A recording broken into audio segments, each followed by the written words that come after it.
People are here with us today. Hold on, I'm gonna turn the fan off over my head.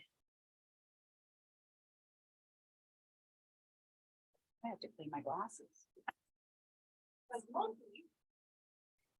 Hi, well, welcome on this blustery, here in the Northeast anyway, Saturday. It's rainy and cold and it feels like winter, and I can't plant my garden this year anyway because I think we're going away on location for a long time for Tim's work.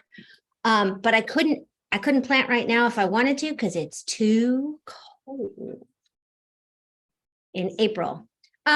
So today we're going to be arranging flowers. I know everybody got their list. Angela's going to go through flowers and I'm not going to do a ton of talking. If you have questions, there's quite a few of us, so probably best to type them in the chat and Nicole will monitor those and let us know.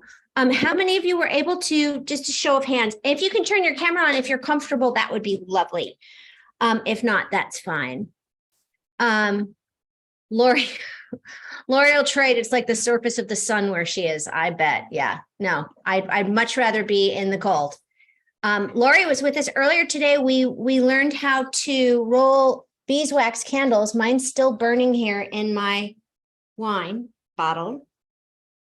For those of you who didn't join us earlier. Anyway, I am not going to talk a lot. If you have questions, just type them in the chat or raise your hand icon thing. And Nicole will be watching for those because I'm going to be arranging flowers. I see Lori already has, there's a child with a hand up.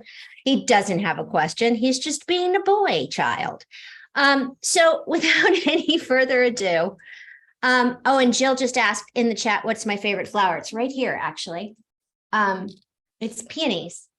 And my sweet husband went to the city to pick up flowers for me today. And I have, let me show you one gorgeous pink peony. And they've been at the on the bedside slowly opening for today. So I actually have some semi-open flowers. Anyway, enough of my yakking. Let's get on to Allison, who's going to teach us how to make these beautiful things even more beautiful. Hi, Angela. Angela. Go. Allison? No, we've had a long day, Melissa. It's all good. Angela, You know, for Drinkwater Flowers. And I said Angela in the beginning. I don't even know who I mean, I know an Allison, but I can't believe I said Allison. What? You were thinking about Nellie this morning. You were thinking about Nellie. Here we go, Allison. I guess. Sorry about that, Angela. That's okay. I'll answer to most anything. So, hey everyone. It's so great to see so many faces and everybody smiling, and thank you so much for joining us. This is a pretty gray day outside, so it's a perfect day here in New England for flowers. I am coming to you from my shop in Hampton, New Hampshire. It's called Drinkwater Flowers and Design. My name is Angela Bramante. I am the founder of this company that I started when I was pregnant with my first child. So going on about 21 years now. So it's very exciting. We've gone through many changes. We started off just doing weddings and events, and now we do retail and we do workshops and we do also events and weddings, corporate events. We specialize in beautiful, gorgeous plants, gift baskets. There's so many things that we're getting involved in. I think during the pandemic, we had to kind of expand the different things that we offered here. So I'm really excited about today and about sharing some basic tips and techniques for arranging, for you to arrange. I don't know if everybody was able to get flowers. Maybe a show of hands, how many people do have flowers and are joining us with design today? Great, maybe you can give me a yes in the box and then we can kind of count. And then we sent out a list of flowers that are seasonal and pretty readily available.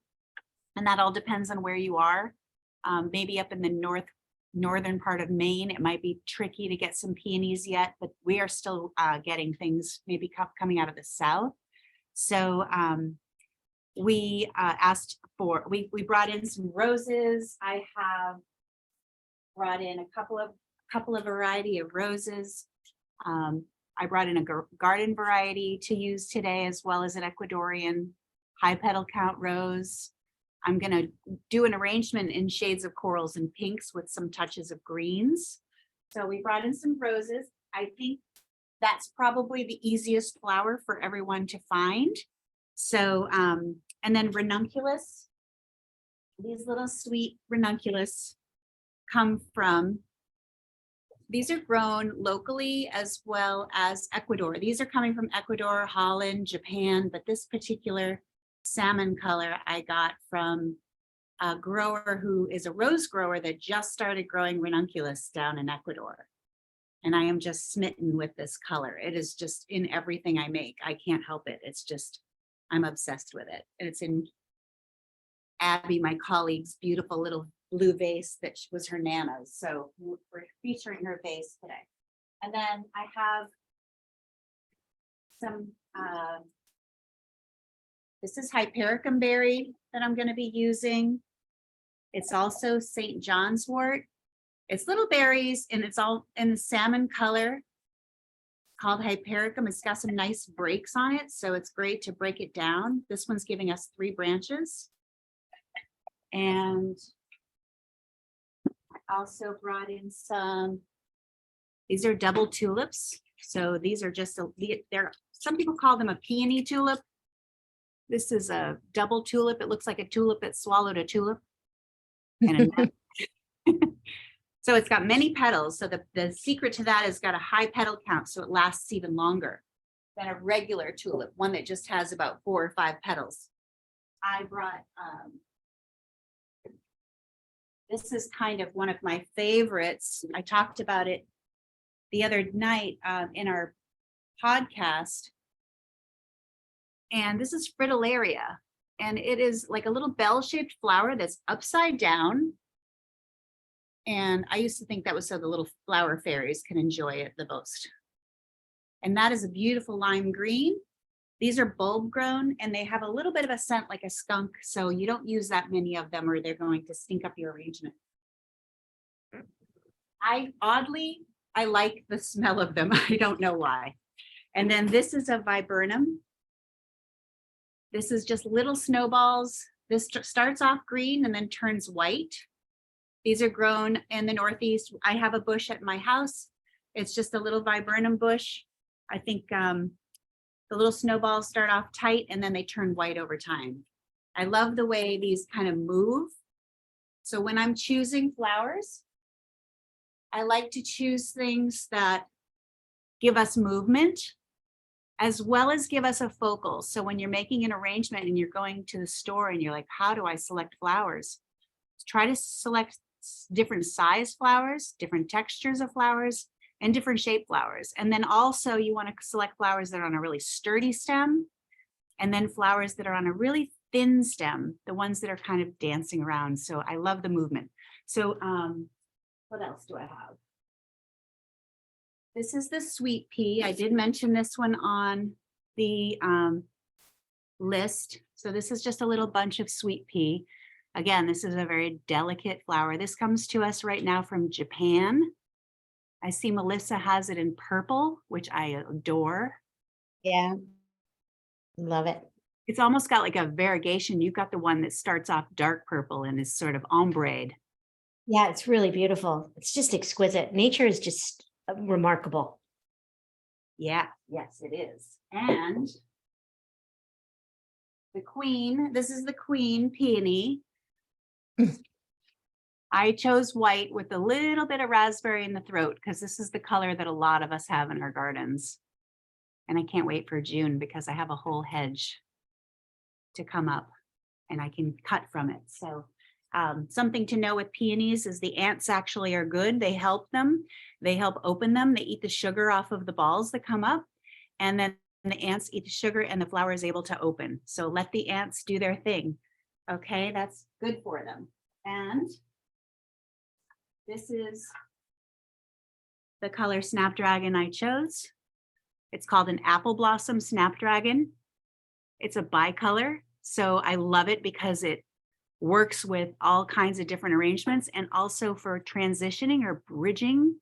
We call bridging in arrangements when you have 2 different colors that are 2 different saturations and you need something to kind of tell the story between the 2 of them. And that is an apple blossom Snapdragon, which I love. And let's see. Okay, so there are a couple things here that I didn't mention on the list. I do have, so this is the garden rose. So I don't know if you see that. This one has a little botrytis. I want to show you what botrytis is, so you know to avoid it. When you're picking out your roses at the store or at a florist, you'll see a little, maybe a little, see that brown petal in there? Is that picking it up? That's Mhm. botrytis. Okay, so that's botrytis. It's caused by bacteria mostly, and a humidity level that's not proper for the rose, or it's not opening properly. And what I do if I want to still use the rose is I go in, I just pull out that petal, and then it's as good as new, because I happen to love this particular rose the way it's opening. I'm not going to let this one little petal stop me. I'm just going to give it its walking papers. So these are garden roses. These are from Ecuador. They're called Deep Expression, high petal count, really big cabbage rose. I mean, you can see the size of it next to my hand. This is a big rose. A lot of people think these are open and old. This is how it comes in. This is only a couple of days old. This is going to get 3 times this size. It looks kind of like a peony. So when you see roses that aren't all pointy like this, like little pointy roses, sometimes they're garden roses, and those are just long lasting. So give them a chance. All right. And I have a couple of accents. I got some bunny tails. I think those are fun. I'm going to share those. So, because I love movement. These are things you can find in your yard, in your garden, and just things that you can accent that are foliage. And these are just little soft bunny tails, and they are as soft as they look. I could play with them all day long. They're just fun, and they just dance and create movement. Actually, Nicole, you look like you're sitting in the middle of a big patch of bunny grass. I'm really trying. Wait, Yeah. Angela, we had a question. Does that only occur on the roses that where you were talking about that kind of Oh, the condition? botrytis? Yes. Yeah. Oh, actually, botrytis occurs on a lot of things. And in wine, botrytis gives us ice wine, or some of our sweeter wines like muscats or things like that. So botrytis can be very useful in making wine. But botrytis is something that can be on any vegetation, any flower, any fruit, vegetable. Yeah, it's not the end of the world. It's definitely something you don't want to let hang around with other friends, because it passes it along. It's definitely something that other flowers can pick up. So I try to clean it out of there. And if I have a flower or something in my back cooler with botrytis, I get rid of it, because I don't want it to spread through the cooler. Yeah, it doesn't play nice in a sandbox. Good question. Okay, so I wanted to talk really quickly about favorite flowers. I always ask this. I know if some of you joined us in our talk last week, I really love to know what everybody's favorite flower is. So if you can, in the chat box, if everybody can kind of share where they're joining us from, and also what your favorite flower is, that would be super fun for me to just kind of see who's out there and what you love, and and let me know what your favorite is. I'm going to show you my favorite in the meantime. This is a king protea. It is as big as my face. It is my absolute favorite. I have no idea why. It looks like a pine cone on the side. It's tropical. This grows in greenhouses, but it's very cone shaped. It's not flat. So in the front, if you look at it, it looks like a sunflower, but it's really not. This is what it looks like. It's super hardy. It's just a lot of fun. They're trendy. It also feels like velvet. It's another textural flower, and it's called a king protea. So I thought I'd share that with you, because it's always fun to know what our favorite flowers are sometimes. And the peony is my other favorite, which is totally opposite from this flower. They couldn't be more different, right? Delicate and soft, hard, and yeah. Okay.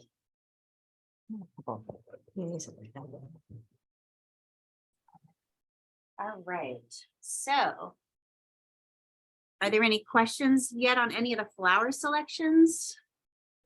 I think I mentioned where everything came from. I don't think so, Angela. I think the chat was really busy with what people's favorite flowers are and where they are. So it's been really great to see. Great, awesome. Hyacinth, peonies, daisies. tulips, Gerber daisies. Yeah. Daisies, oh, so fun. And our tulips come from, I see some people from Canada. So our tulips are from your country. We've got our tulips from Vanco, which is the best. And I also get our Gerber daisies come from Canada. What else comes from Canada? One more. Or Snapdragons come from Canada right now. So thank you for those beautiful flowers that you send to us.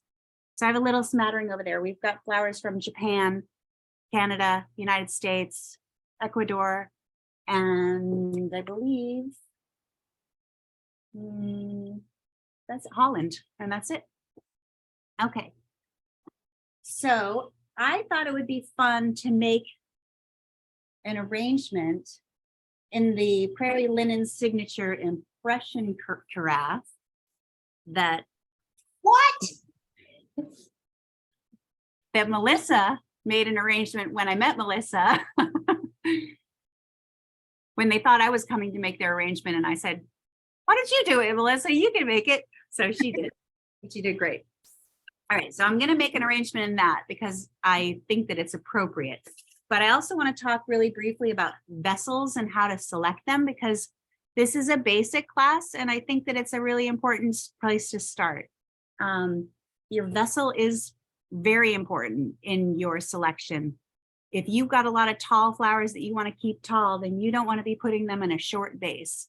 If you've got flowers that are the opposite and you want to cut down short, you don't want to use a tall vase. And then there's situations where, for instance, I have like this pedestal here. It's very shallow.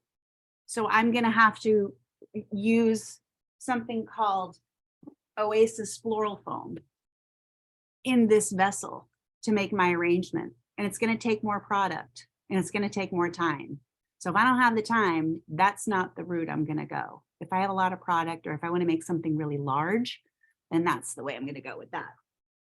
So I had a few vases. Let me just sneak over and grab them.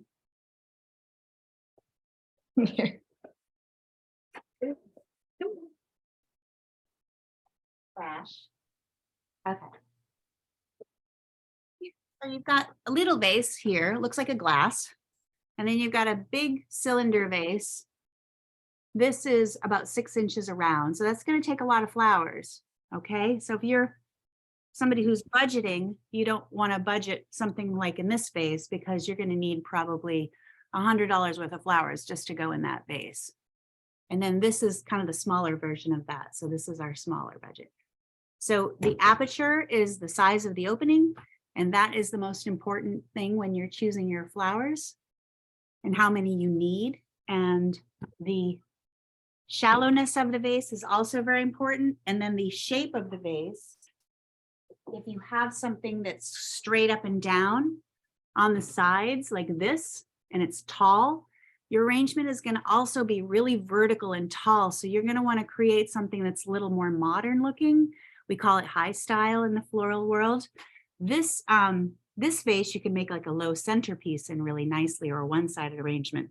But when you have a tall vase and it doesn't have any flair, it's going to give you a vertical, more modern look. If you have a little bit of flair to it, it's going to give you a more full gardeny look. So if you're looking for the full gardeny look, always make sure you have a little bit of flair to it. See how this lip comes out? This is the wildflower utensil jar from Modern Prairie. It's got a great little angle on it because it's going to make an arrangement that angles out like this. So it's not going to go straight up and down. And I can do something more gardeny here or something wildflower would be perfect in that vase. Okay, so with knowing that, this also has a similar lip. It's going to create just a little bit of an angle. So The thing with this vase is it's not going to take a lot of flowers to fill, especially if we have large stem flowers. So this is a great vase for grabbing a bundle at your florist shop or your grocery store or wherever you buy flowers, pick them from your garden. You won't need a whole lot to fill this crowd. All right, so that kind of covers the container. And then I wanted to just, this is another pedestal. These are also, this is something that's a little deeper. So I can put chicken wire in here and use that for my base to use for my flower design. So we all have access to chicken wire, but we don't. Huh? What a great idea. That's important. I'm going to clock that. That's a really great idea. I love that. So I am going to teach you how to make a chicken wire ball that goes in your vase, because it's one of the simplest things to learn, but your world opens up very, very big in the floral design when you learn how to do this very, very simple task. You can purchase this chicken wire at any Tractor Supply or I don't know, food or grain place in your area where they have any farm supplies. You can certainly find a roll. This is about, I don't know, 2 feet maybe wide. You don't need anything very wide. It's nice to have it coated because it doesn't rust in the container. But so what? If it rusts, then just take it out and you can recycle it. That's the nice thing about this. Florists are definitely coming up with different ways to be more sustainable. And although this is super helpful and very friendly when we need to do funeral work, especially, or large work for a wedding or an installation, it is very bad for our environment. So we are really trying as florists to be more sustainable and use products like this that are a little bit kinder to our environment. Okay, so some of the things that this chicken wire is a replacement for is our floral tape. And this is what we use to grid our vase. So if I was doing an arrangement in this vase, I might use this clear 1/4 inch tape. If I was doing something in here, I would put chicken wire and then I would grid it, just hold the chicken wire in with this waterproof tape. Most people don't have access to all of this, and it's hard to find because it's something that we use in our industry. So this is very easy to find. I'm going to whip up a little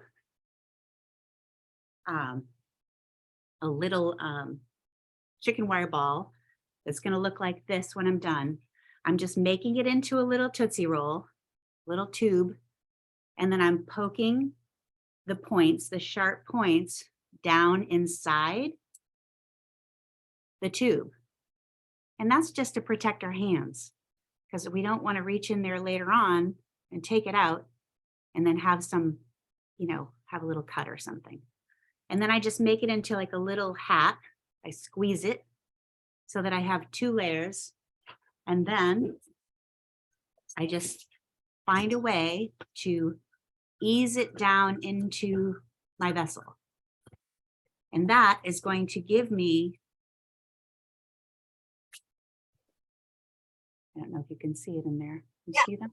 Mm-hmm. Yep. That is going to give me a place to insert my stems so that they'll stay in place. So that when I'm making my design, everything stays right where I put it. And because this vessel is very tall, I might actually put another one in. That is so smart. That is so incredibly clever. I'm so impressed. And I wish I could run outside and grab chicken wire right now. I know. Okay, so you don't have chicken wire. It's totally fine with this particular vase. If this vase is a great, or a 4-inch vase. So I don't know if everybody can hold, anybody who's doing flowers and they've got their camera on, if they want to hold up their vase for me, I can take a peek at it and like maybe tell you what might be. Yeah, I see, Lynn, yours looks like it's about 4 inches. I think you're going to have no problem with that. And Pretty. if anybody, I worry about like if anybody has one that's real big. Leslie, that looks great too. That's probably about 4-inch opening, and I like how it goes in at the top too. Anybody I'm not seeing? Nicole? You have, so Yeah, you've got the same one. Okay. I love this picture so much, and it's just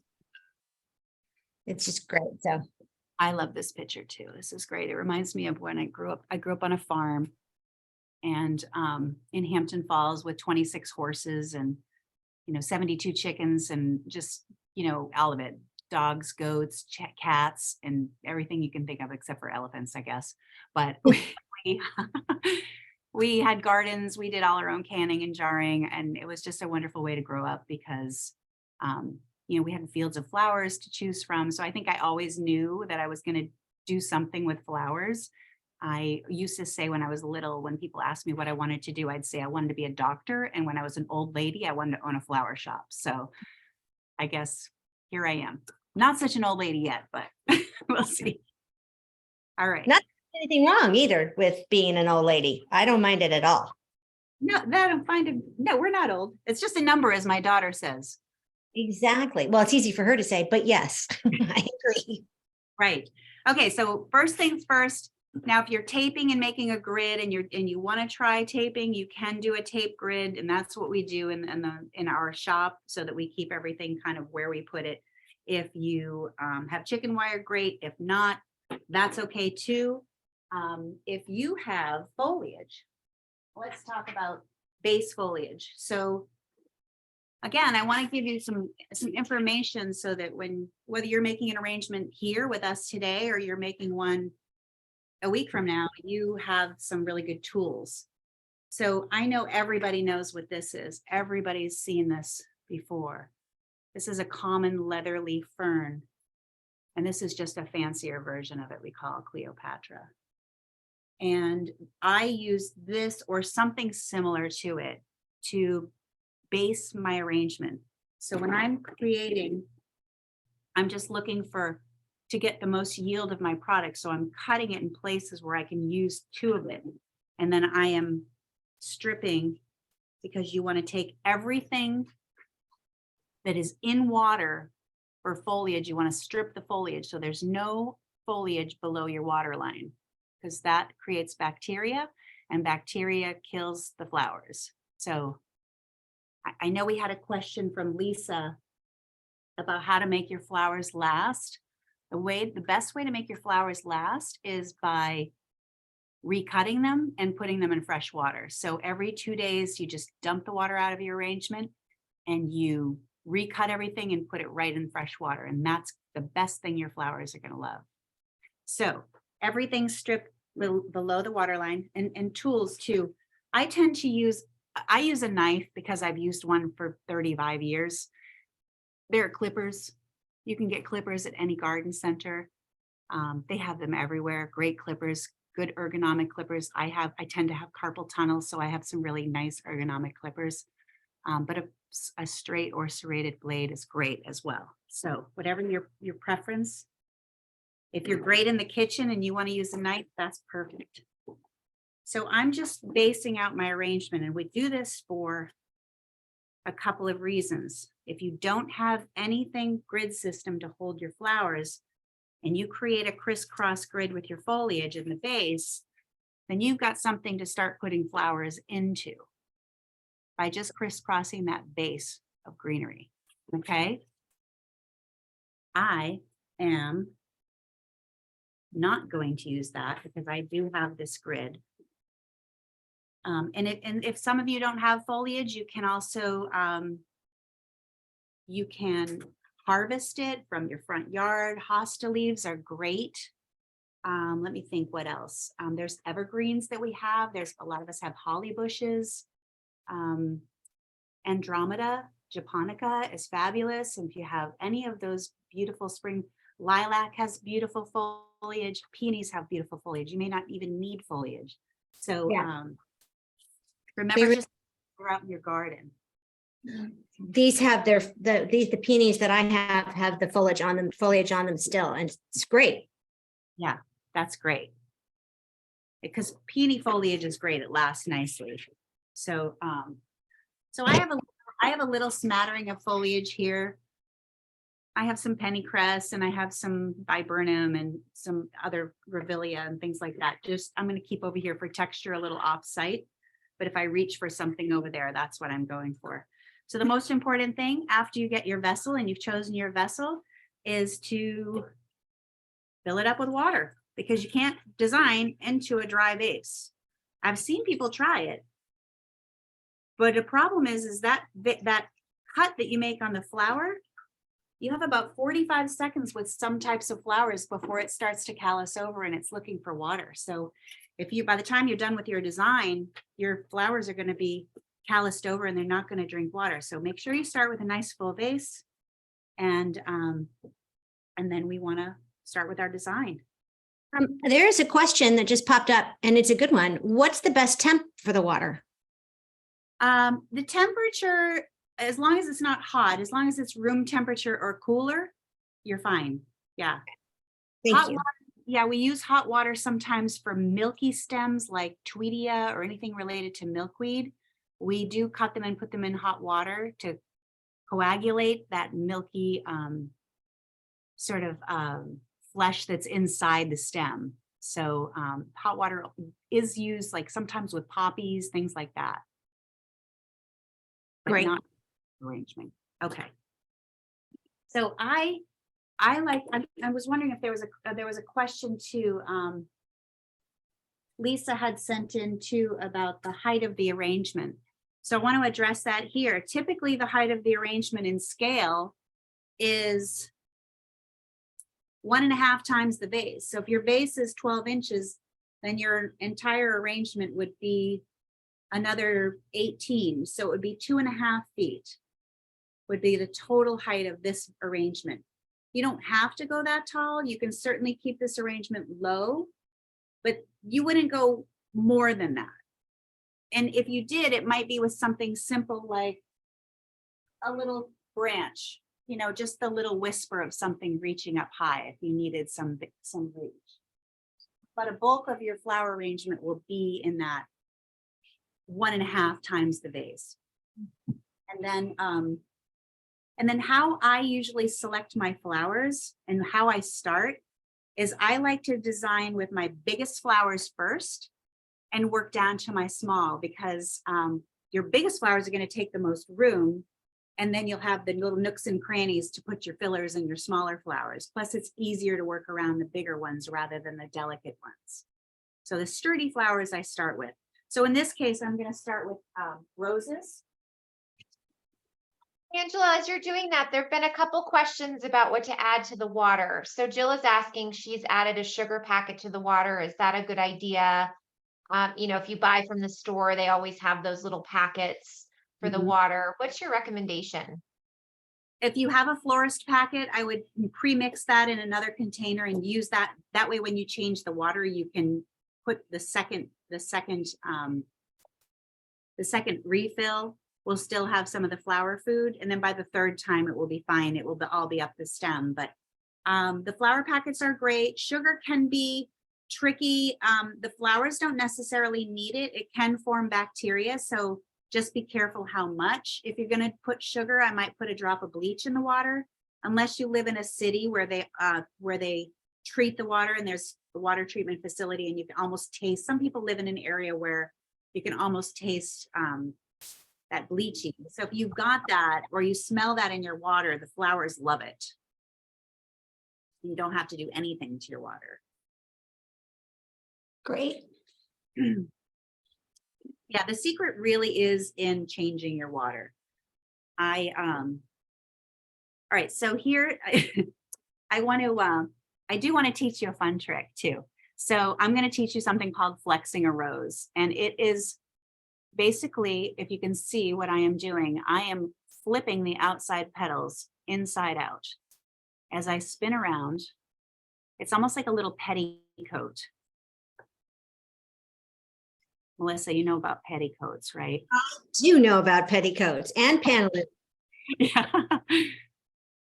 Awesome. So see how this is sort of opening this rose? I'm manually opening it by flipping the petals upside down. And I'm just doing this really delicately, so not to damage the petals. And I also want to do this on a rose that's been out of the cooler for a little while because the petals have sort of warmed up to room temperature and they're a little more pliable. But do you see how that changed that rose? It made it look almost like a gardenia. See the difference? It's Yes. spectacular. So in events, if I'm doing a big wedding and I'm installing like an arbor, a hoopah, I'm going to want my flowers really showy because people are sitting far away. So I'm going to want to open them and make them very showy. Because I don't really, they don't have to last after that day. It's all about the event. All right, so we're going to make an arrangement. I'm going to make mine kind of all around so you can view it from anywhere. So you can put, I'm going to make mine for the kitchen table.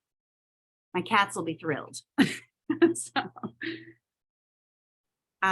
So the way to do this, the best way is if you're designing near a table is to have your vessel sort of close to you, and then you hold your flower right up to the table, and that way you can see exactly where to cut it. Because for me, and you're going to do your own design, we're going to all start with our biggest flowers.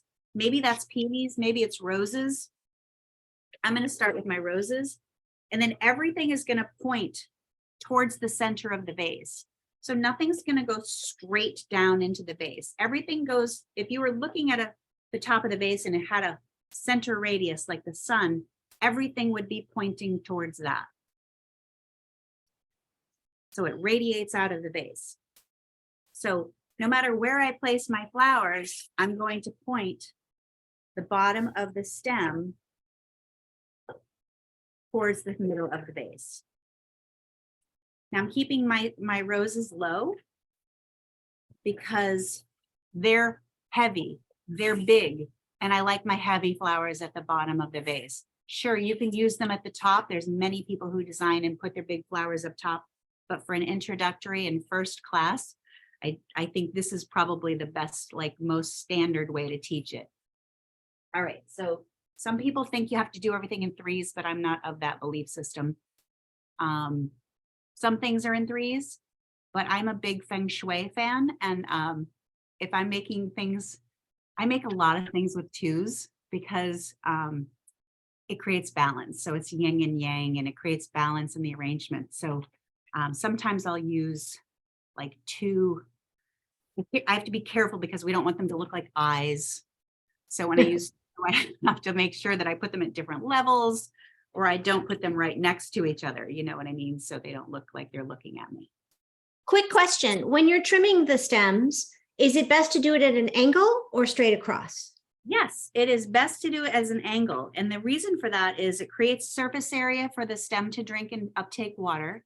And also because the stem, when it hits the bottom of the vase, won't clog up, or so it won't, if it was cut straight across, it might actually block the uptake. So if it's cut at an angle, the point will keep it from, you can see that it still can take water by that angular cut. Okay, so I am now building. So I started with my base and now I'm building. So I'm going to sneak a peony in while I can, because at some point it'll be too late. And I love, I'm a big color. I have to take out one of my pages here. I'm a big fan of color. That's one of my favorite. I mean, floral design is really art. It's a composition. It's every technique with art. It's composition, light, texture, and one other thing, who knows? Composition, light, colors, and texture. So basically we're creating lights and darks, we're creating texture, and also movement. That's the one I'm adding. Okay, I'm back in the goods here. So I'm putting things kind of at different levels, and I'm going to build up from there. So I still have room here. This space is going to fill up really fast. So while I have it, I'm going to start getting a little movement in here.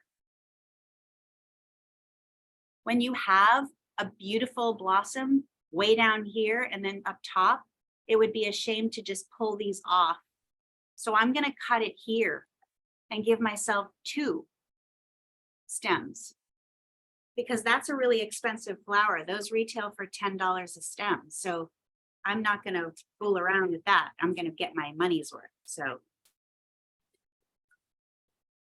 that's going to give me a little movement. And I'm going to use my Fritillaria next because I want to start bringing the line of the arrangement up and away from the container. So can everybody see that okay? What I'm trying to do is build, I started at the base and I'm working my way up. I'm leaving enough foliage on there so that I have enough foliage to cover my mechanics. This is kind of like broccoli. It's very thick. It's going to take up a lot of room. And I'm just finding a little spot in there where my chicken wire can take it because it's such a chubby little stem. Okay, I'm going to let that hang out like way over there because I think it's fun and it's whimsical, you know, and I don't have to stay in the confines of this vase. I can go wherever I want to. It depends on my mood, right? Yeah. So now I'm just going to take the line up a little bit more with this rose and building and taking the eye up, building. I like to, when I design, if I have something white in there, like my peony, I like to bring in some white and very whimsical as well. So now I'm matching the whimsy of my Fritillaria with the white of my peony and also something with movement. Don't be afraid to do something straight up and down. Okay. And if you don't have Fritillaria and you have a Snapdragon, it's the same thing. It's going to do the same thing. It's a line flower. So Snapdragon can do that. Yes, that's awesome, Melissa. Yeah, she's got it.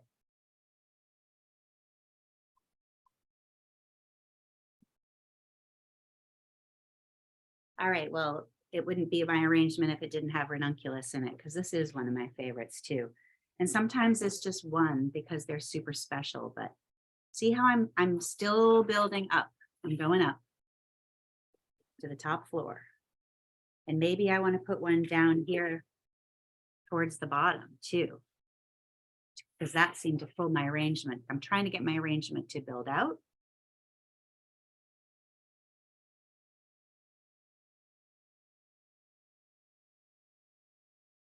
See, sometimes for me, 3 is tricky. Sometimes 3 is too much. It's kind of like, you know what they tell you when you get dressed and you put on all your accessories and then they tell you to take one off? I do the same thing with floral design. Sometimes I just have too much variety in there and I have to take something out, and it's okay. I can take something out and I can put it in a sweet little bud vase. I could put it in something like this and put it in my bathroom, or put it next to my bed and wake up every morning to a little fresh flower arrangement, because that's going to make my mood pretty good.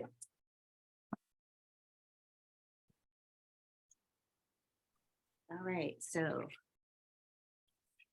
I've got some double tulips now, and I'm just feeding those down. Now, tulips are interesting because they grow, and they grow towards the light. So that tulip that I put in there just there, tomorrow is going to be an inch taller, and the next day it's going to be an inch taller, and it's probably going to grow that way towards the light too. Does everybody see that tulip in there? Yes. So next, if you're using tulips, you might have to trim them if you're using them in a mixed arrangement, because they kind of do some wild things on their own and they get a little wonky. Angela, Debbie has asked, how do you determine the colors you're going to use in an arrangement? Yeah, well, if it seems that blue is the most requested color of flowers I've found. It is very interesting how the one most difficult color of flowers is the most requested. But blue only brings us a few things like delphinium and hydrangea. And as a florist with a shop, I have to be really careful with hydrangea because a lot of people don't know how to care for it. It likes to be sprayed in the face. So if you have issues with buying hydrangea at the store and you've just given up, don't give up, because what it likes is it likes its stem to be cut and then cut up the middle. And then it also likes to be cut frequently, and it likes to have its face sprayed with water too. But so my color selection typically comes from what's available, my mood, my favorite colors. I tend to work off of something. So I've taken some master design classes with some mentors and studied color pretty in depth.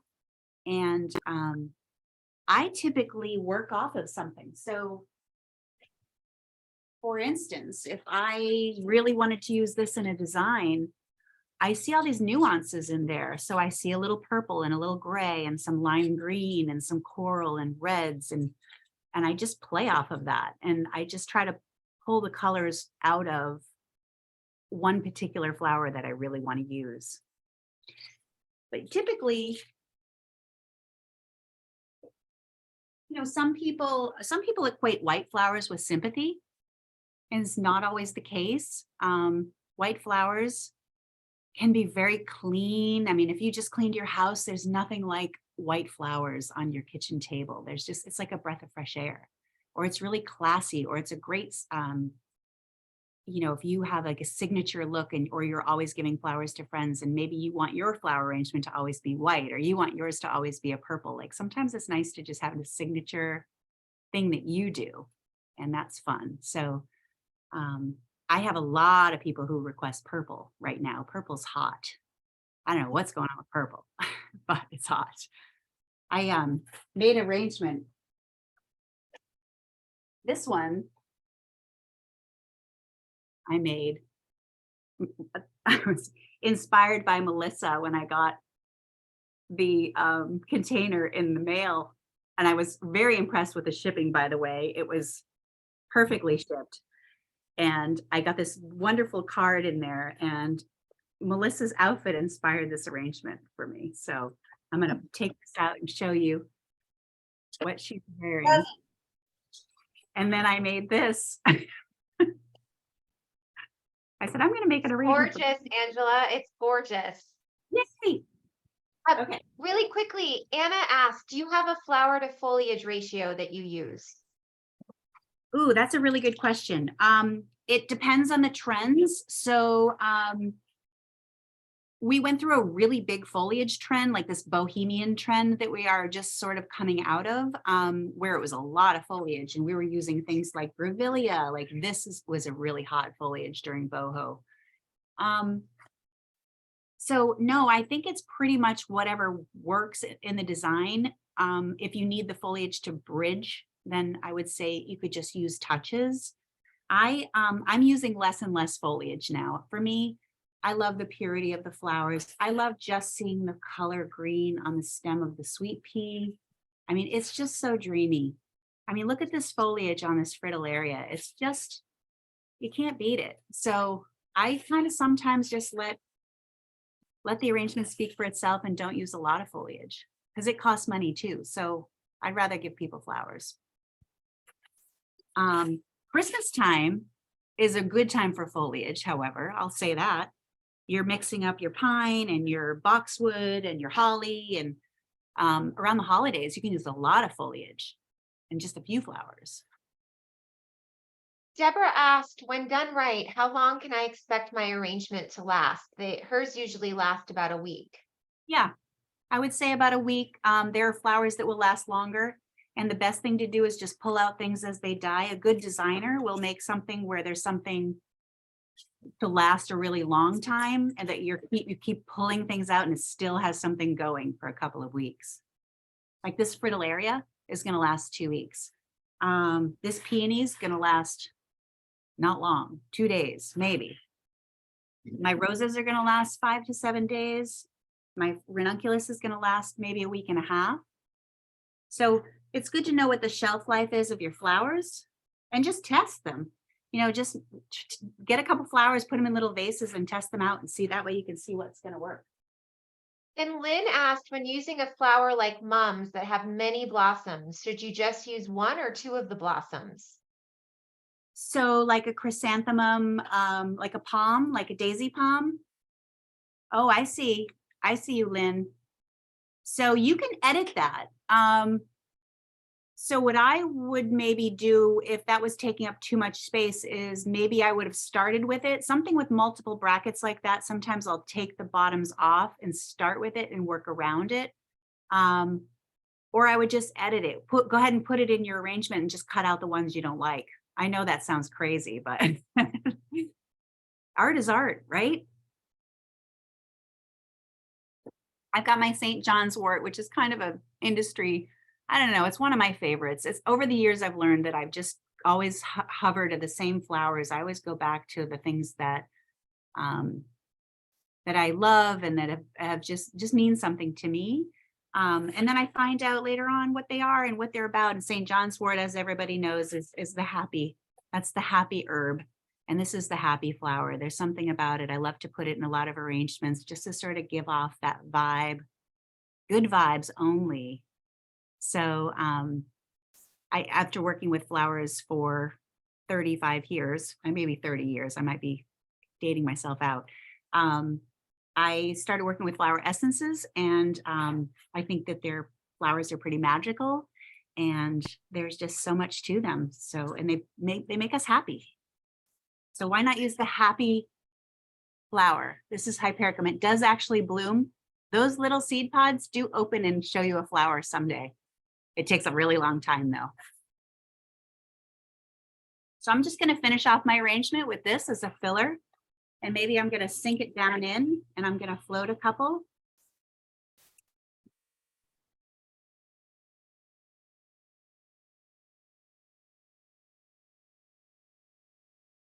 So we don't have a huge variety here. I mean, we have like, this is enough. And if this is bothering anybody over here, it's okay. We can always put in another one. We could put one in up here so that there's two, or you can put one in over here.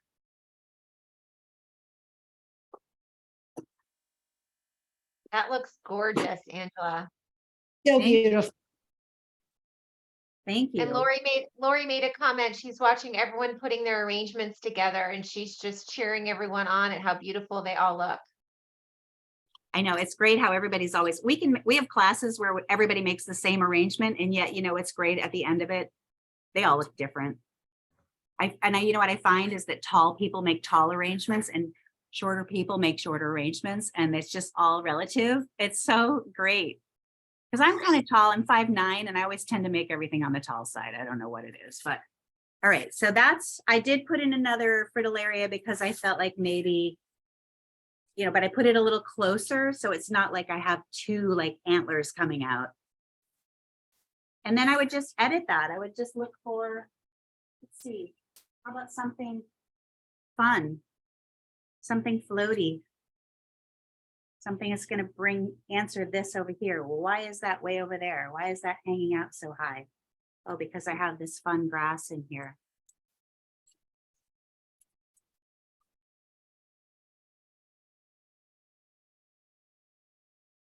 Does anybody have any questions about ordering flowers or the best way or best place or anything like that?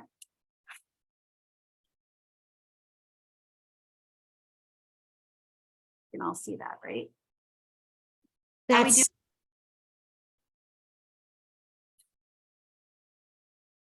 It's so beautiful.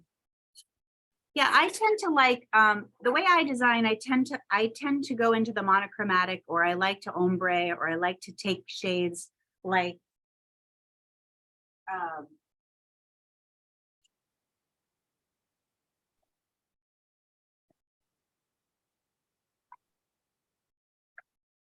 everything's kind of like, see how everything just kind of plays. This tulip is kind of making the decisions, and I'm playing off of that. It's got all those colors in it. Gorgeous. Yeah. And see how it moves when you kind of wiggle it, everything's moving. And that's a nice arrangement when it moves too. This is another very Zen process. It's so incredibly individual too. It's all about what you like. There's something about this that feels like you're doing something for yourself, even if you're doing it for someone else. I don't know. I think it's just the creative process of arranging flowers that is just so artistically satisfying in a way. Yeah, I mean, there was a day this week that I woke up and I wanted to pull the covers over my head, honestly. I was just having one of those days. I was very overwhelmed with I have 2 kids going off to college in the fall, and there's so much. We all have a lot, and business was crazy, and it just kind of came out of the blue, and we have all these events, and I just had a wedding last week. We had our first wedding of the year. And I just wanted a day to just chill out and just do nothing. And I kind of did the 5, 4, 3, 2, 1, the Mel Robbins. And I said, okay, get up. You get to do this today. Like, you are lucky. You get to go make flowers happen. I mean, I don't get to touch flowers every day in my career, but the days that I do are my best days. And I feel like I was put here in this world just to do that, just to share the beauty of flowers, just to share the joy of flowers and what they bring, and the therapy of flowers, and just how much they actually do for us. And I really saw, during the pandemic, I had people calling. We were lucky enough to be essential in the state of New Hampshire, so we didn't have to close. And my husband and I ran the business because we didn't have any staff. I had 2 teenagers at home in school, basically failing out of school. I'll be honest. They were not good Zoomers. And, we were coming to work every day, and people were calling and they were crying and they were needing flowers. They just said, I just need you to send me flowers. I just need to order flowers. Can you deliver me some flowers, or can you deliver some flowers to 10 of my best friends? And, people were really needing it. And it was kind of a wake up time for me to realize that, yeah, it's really just more than something beautiful. It's something we need. We need it. We need them. It's important. Yep. Angela, there are a couple of questions in here I figure we can go through. So Deborah asked, what are the best places to order from in Southern California? If you're ordering for going to a local flower shop or to a market? I'm thinking to a flower shop. Yeah, there's some great ones out there because there's growers out there. I don't know. I'm on the East Coast. When we wire flowers, we have some favorites that we use, but they pop up kind of when I have to look. Always go in and or try to call. I mean, look at websites too. Websites are really important because sometimes they're these 1-800-flower type places that you don't even know that you're not calling a flower shop, and you order flowers and it's just a disaster. We've heard so many horror stories about things like they would never got their order, or it cost them double, or because what they're doing is they're order gathering. They're just taking your order and then they're farming it out to whoever. So just be careful who you're ordering from. Make sure that you're ordering from a brick and mortar shop, someplace that really exists. And the way that you know that is because they're on Google Maps and they've been verified, and you can typically go into their website and see their work. I don't typically order from places that have like standardized websites that are just the same old website. I try to go with people. If you're creative people, then you should be able to have a website that's creative too. So look for those people, look at their work, really, really vet them, and then call them and ask them questions, because it's an investment. Flowers aren't inexpensive, and you want to make sure your dollars are spent wisely. I agree. We do have a lot of options out here, but yeah, there's so many options that you don't really know. Okay, what's going to give me the best bang for my buck? Yeah. That's a big thing, because I know that a lot of things are, especially out here, the prices they vary greatly depending on where you are, I usually just get it at the grocery store, honestly, but I thought, well, if you knew somewhere that was, really awesome. Yeah, I mean, the grocery store is not getting the same quality flowers as a florist. They are like the grade, like florist is going to get an A grade and the grocery store is going to get like a B grade. But for your day to day, it doesn't matter because That's what I mean, yeah. yeah. Just for the day. If you need a corsage made for a prom or something that's important or a 50th anniversary, something like that, or you're decorating a cake, go to a florist because they'll know. Right, we did our 30-year vow renewal in Newport Beach a couple of years ago, and we found a nice place down there that did a great job. But I'm not going to go down there every single day. You know what I mean? Like, I'm Yeah. going to want something that's kind of close by for my, day-to-day brighten up my room kind of thing. And there's local growers too everywhere. We just put in a garden. My mom passed away last year, and I just haven't really decided what I want to do with her farm. I'm not there yet. So last year I put, well, she passed away during COVID, not of COVID. And we had her funeral out in the back paddock, and we did a big bonfire, and I had rose petals, and we just did this I had a Native American drummer. It was like the best thing I could come up with for her. And I couldn't decide what to do with the farm. So I just put in a 21 bed flower garden back there last year. I got a little tiny SBA loan during pandemic, and I said, I'm going to use this and build a garden, because the garden's going to like continue to grow even past me. Right. So we put in a garden, and I started really following local growers, local farmers, local flower farmers, and they're everywhere. So if you can find some local growers starting out, you're going to get some great blooms for inexpensive. And some of them have a CSA that you can do, and then you can just pick up your bundle and now you know how to make the arrangements. So I would, try to find some of those people too. And you can find those people on Instagram typically. I was just thinking Instagram. Why didn't I think about that? It's a great idea. You can also go to your local, if you're in Southern California, in LA or San Diego or any major city, you can go to the Flower Mart. And I know in Los Angeles, because when our first child to get married got married, we did the flowers ourselves. I actually did all of the flowers, including all of the bouquets for the bride and all of the bridesmaids. And we had our whole dining room table was just covered.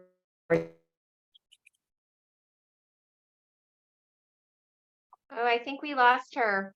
Angela, Megan had a question. Megan, if you want to unmute yourself, that'd be great. Sorry, I froze. Did I freeze in the middle? Oh, you did. We went on to Megan. Sorry. Okay, you're back. Well, actually, can you hear me okay? We can. Yes. Okay, good. I was actually going to comment on something Melissa said at the start. She said how nature is really amazing. And we had a terrible flood here in Calgary in 2013, and it just devastated the whole city, and the whole downtown was underwater. And they shut down the whole downtown core. It was awful. And it would take bridges and turn them upside down, this raging river, as the river overflowed, and it would take railroad tracks and twist them. And then about 2 days after the flood, after the rivers receded, I went down to the riverbank, and these delicate little flowers, these little pansies with tiny little stems, were still intact. And it's almost like nature knows to look after its own. It doesn't care that it flips over a jumbo jet, but it will save these delicate little flowers. I was amazed. Yeah. That's amazing. They I are. love Yeah, that's a great story. And now with flower essences that I'm studying, is those things that make a flower resilient to its environment are the same characteristics that why we use them. So, if that little pansy or something that maybe grows in an arid desert is, or used to being stompled or used to growing on the riverbank, or, those are the elements and characteristics that you can use and harvest and create essences so that you can administer them for people to help them through traumatic times, which is amazing. Yeah. What I was saying before I froze too was when our first child got married, we did all the flower arrangements ourselves. Actually, I did. And I did all of the wedding bouquets, the whole bridal party, and then all of the flowers for the reception. And we went to the local flower mart. We went to the flower market at like 5 a.m., a group of us, of the mothers and bridesmaids, and bought just a ton of flowers and then set up a big assembly line and did all of the flowers ourselves. And it was actually a really great, almost like better than a bachelorette party. It was just us hanging out, and we had food and we had wine and we had, treats, and we spent the whole day making all of these flowers for this wedding. And so when the guests came to the wedding and they walked in and they saw all the flowers, there was this sort of sense of, yeah, we did that and we did it together, and it sort of bonded us all of the women who were involved in this wedding. It was really extraordinary. And going to the flower mart we saved a ton of money. So if you're in a city where you can get to a flower market and you go first thing in the morning when all the florists are there and get everything as it's coming in, I mean, it's a glorious experience. And for us, it was a really, really fun thing to do. That sounds like a lot of fun. I'm about an hour outside of LA, but that sounds like something fun just to do on a weekend. Just get up and go down over there and check it out. They have them in most major cities, and LA has a few. LA has the one downtown, and then there's actually one in the San Fernando Valley, which was like that one was about 10 minutes from the house that I lived in at the time. So we got very lucky and went there early in the morning and got all those flowers. Nice. What a great memory. Thank you for that, Melissa. That's always available to you, ladies. Yeah, going to the flower market is my favorite part of my job. Absolutely, 100%. I love the flower market. Well, there are a couple more questions, so maybe we can get to those and then we can see everyone's arrangements.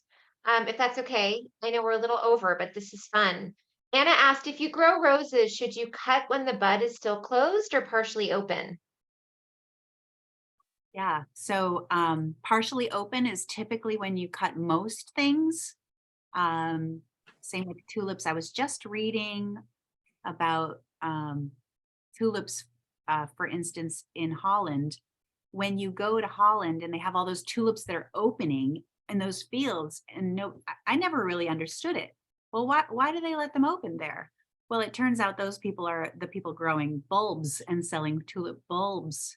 And so they don't really care about selling the tulip, which is just crazy to me. But they were talking about how you cut a tulip when it's halfway and then you let it kind of open. When we are buying flowers, say from Japan or Holland or Ecuador, they're cutting their roses and flowers halfway. They don't look like it they look when I buy them, when they cut them. They're still evolving while they're in transport. So cutting that rose, let it unfurl a little bit and then watch it open in the inside in your vase.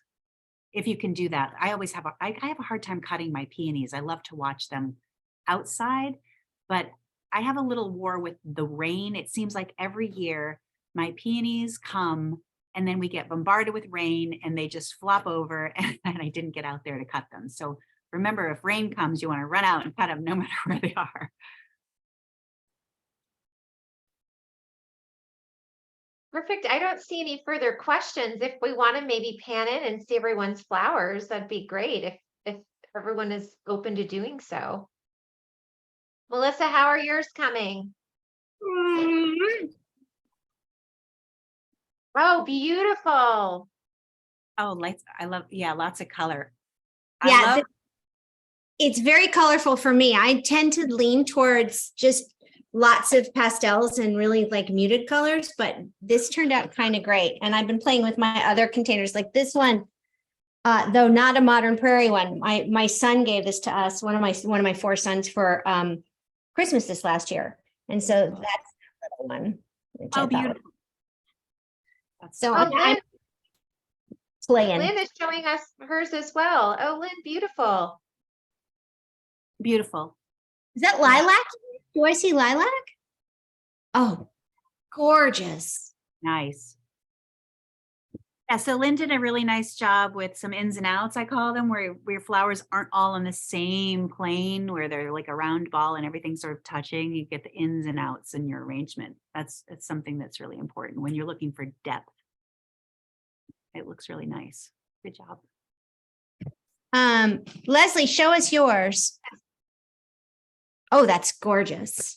Oh, wow. That's really beautiful. Leslie, do you have foliage in there as well? You've done this before, I can tell. Sorry. Oh, I think you muted yourself, Leslie. Try again. Sorry. Oh, no. Leslie, I try unmuting again. Try unmuting. There we Oh, there go. we go. Okay. Yeah, I bought that Queen Anne's lace when I at the flower store where I went. Because I don't have anything growing. We've had terrible weather and like nothing in my yard is grown. I got actually some of this. This is from my yard. This is just a Daphne leaves. So like you can cut anything from your yard that's kind of colorful. Mhm. Gorgeous. Beautiful. Yeah, Thank you. you've done that before, Leslie, haven't you? I've been working on it on my like for the last couple of years since the start of the pandemic. I've been growing flowers in my yard. So I try. That's nice. Judith, Anybody- I saw your question. She's interested in the flower energy healing that Angela, you spoke about at a previous event. She also asked, are our modern prairie, are the vases still available? Yes, they are. They're available on the website. Do you want to talk about the healing power of flowers, Angela, that you kind of discussed last time? Yeah, what's the question about them? And then I can just help. Is it Judith, do you want to unmute yourself? There she Hi. is. Yeah, I was just interested in kind of what all that involves. Kind of how you have seen the healing properties, I guess, in place. Love nature, everything about it, love flowers. So yeah. Well, the wonderful thing about flower essences is you can take them. They're not a medicine. They don't interact with any medicines. They're safe. They're effective. They are, there's hundreds of thousands of them because there's so many flowers and plants out there. You can make them from mushrooms and crystals and stones, and it's endless. So I started dabbling in it about just before the pandemic, maybe 2 or 3 years before the pandemic. And during the pandemic, I used them I ended up getting my certification in flower essence therapy, energy work. And how it basically works is it's just a small, inquiry. We talk about, what the block is, or if there's a trauma or something that you're really struggling with, and then we match you up with an essence, or sometimes it's a blend of 6 essences, and it comes in a little bottle, and it's a dropper bottle, and you can add it to your water and drink it. You can put it in a mister and spray it on yourself or your pillow, or you can spray it on your husband or your kids if you think that might help them too, with their permission, of course. I have used essences for myself, during difficult times, and I've used them with my mom when she was passing. She was in hospice for a month in her house, and we kept her home. And that was my promise to her, to always keep her home. And I kept yellow roses by her bedside, and I kept Aster floral essence that I created myself out of the little asters that were growing by her door, front door step that she went in and out of her house. And so I created a little essence. I put it in a diffuser, and it was Aster helps people in the dying process. It helps them transfer over. It helps them relieve any stress or guilt or any emotions that are keeping them in this plane. And it was amazing. She had it diffused every day. She stopped eating. It took 3 weeks. She was holding on to see my brother, I'm convinced. And then when she passed, the day after she saw my brother, we used the flower essence to bathe her in her final moments. And I just know that it was exactly the right thing. The hummingbirds came to the window. It was all just like Disney. It was amazing. Oh, love that. Yeah, it's very moving. And I've watched the power of it. I have a son with autism. I've used it with him when he's really struggled with social anxieties. My daughter has ADHD. I've used essences for focus with her. I have friends who have gone through terrible breakups, and I've used them with them. And I think everybody's giving me the 2 thumbs up. So I think it's a great thing to check out. I have a website. It's called Euphoria for Life. I have an Instagram. It's very sparse at the moment. The website's a little more involved, but you can certainly check that out, or just check out Bach's Flower Remedies. That's who I studied with, and they've got amazing information out there. So if you believe in the nature and believe in the power of nature, then flower essences are for you. Sometimes it's better than getting that, over the counter or prescription. It's nice to try something that isn't pharmaceutical first. Do you know what I mean? Not that I'm a proponent of it if medical doctors are saying that's what you need, but if it's something that's light enough that you feel like you can Yeah. tap it. Yeah. Thank you. And play with flowers. That's good. Bergamot. Bergamot is supposed to be very good for grieving too. Yes, bergamot is great for grief. Yeah. Thank you for asking. That was great question. Yes, thank you. I'm all about, I love edible flowers too. I love things that have a flower flavor. I'm currently obsessed with a rose flavored yogurt from France that just, I'll grab a container of it to show you.